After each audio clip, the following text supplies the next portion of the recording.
সিরিয়ায় মসজিদের সামনে নবজাতককে ফেলে রেখে যাচ্ছেন অনেকে। সিরিয়ার প্রেসিডেন্ট চলতি বছর একটি ডিক্রি জারি করেছেন। ইব্রাহিম ওথমানের বয়স 59 বছর। বাড়ি সিরিয়ার উত্তর পশ্চিমাঞ্চলের হাজানো গ্রামে। গ্রামটি বিদ্রোহী নিয়ন্ত্রিত। একদিন ফজরের নামাজ আদায় করতে একাই মসজিদে গিয়েছিলেন ইব্রাহিম, কিন্তু মসজিদ শেষে একা বাড়ি ফেরেননি তিনি। সঙ্গে এনেছিলেন সদ্য জন্ম নেওয়া এক মেয়ে শিশুকে। বাড়িতে ফিরে ইব্রাহিম তাঁর স্ত্রীকে বলেন, তীব্র শীতের মধ্যে মসজিদের সামনে এই নবজাতককে কেউ ফেলে গেছে, তাই তিনি সেখান থেকে শিশুটিকে কুড়িয়ে বাড়িতে নিয়ে এসেছেন। ইব্রাহিম তাঁর স্ত্রীকে আরও বলেন, আমি তোমার জন্য উপহার হিসেবে শিশুটিকে এনেছি।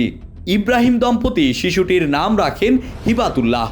এর অর্থ ঈশ্বরের উপহার। পরিবারের সদস্য হিসেবে শিশুটিকে বড় করার সিদ্ধান্ত নেন এই মা বাবা। শুধু হাজানো গ্রামের এই শিশু নয়, এমন অনেক নবজাতকের দেখা পাওয়া যায় সিরিয়ার মসজিদের সামনে, হাসপাতাল, এমনকি জলপাই বাগানে। যুদ্ধবিধ্বস্ত দেশটিতে এসব নবজাতকের ঠাঁই হয় না পরিবারে, ফেলে দেওয়া হয় তাদের। কর্মকর্তারা বলছেন, 12 বছরের বেশি সময় ধরে চলমান যুদ্ধের অভিজ্ঞতায় সিরিয়ার মানুষ আরও দরিদ্র হয়েছেন। হতাশা জেঁকে বসেছে তাদের। এই দুই কারণে অনেক পরিবার তাদের সন্তানদের লালন পালন করতে পারে না, তাই ছোট অবস্থাতেই মসজিদ কিংবা হাসপাতালের সামনে ফেলে যায়।